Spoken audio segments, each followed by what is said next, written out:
旅行有时是对历史的一场巡礼。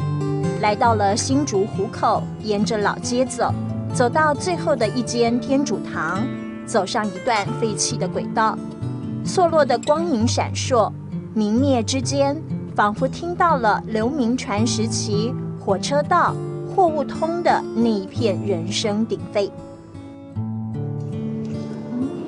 这搞通好特别哦。对，这个教堂呢，这个搞通呢是一个意大利神父，叫满斯谦神父，他在民国54年盖的。那因为这边呢是客家庄，所以以前神父来传福音要讲客家话，不然客家人听不懂。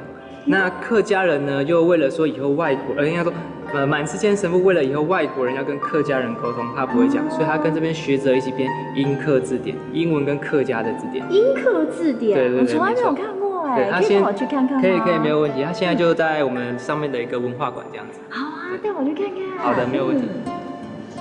哇，好特别的英客字典。厚厚的一本字典，上头密密麻麻的笔墨，紧密了意大利与客家的距离，也圆满了满斯谦神父对于信仰的承诺。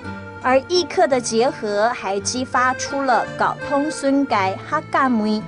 在意大利著名的披萨饼皮上铺上的是满满的哈嘎咸猪肉，大厨是唯一的惊喜，因为是本人在下我。来，披萨好了，这是那个剥皮辣椒皮蛋，还有神父披萨，就加客家酸菜。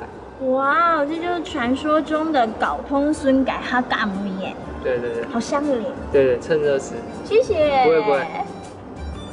来吃一个，搞通孙改哈嘎姆当然要吃神父，有味道的神父披萨。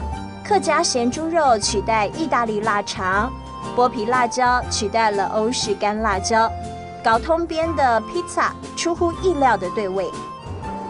这搞通边的披萨动口血，果然吃到传说中的搞通孙改哈嘎姆，停不下来，完蛋。一小段的铁道为那已经模糊的流金岁月留下追寻的轨迹。老街尽头见证风华的天主堂，留不住繁华，却留下搞通孙改哈嘎姆给今人品尝。